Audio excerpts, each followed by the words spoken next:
Brașovul a fost lovit de ploi abundente, 4 cartiere au fost afectate. Am fost pe teren și am coordonat intervențiile acolo unde a fost nevoie. Astea două utilaje trebuie să rămână aici, ăsta aici și altul dincolo mai jos. Trebuie la pod aici să desfacem de aici. În funcție de cum evoluează. Dar vine, inversantul ăsta vine foarte tare.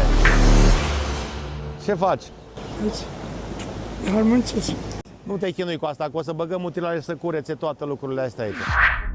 Am avut o situație în Schei pe care am gestionat-o. Aluviunile de pe cursurile din zona Pietrelui Solomon au creat un blocaj la canalul de colectare din zona podul Crețului.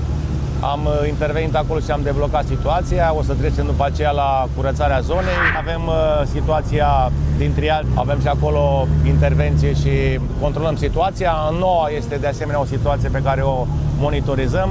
Cel mai complicat este aici, în zona în care ne aflăm la Ghimbășel aici. Din păcate, condițiile meteo generează efectele pe care le vedem astăzi. Vreau să-i asigur pe toți cetățenii și locuitorii municipiului Brașov că ținem situația sub control.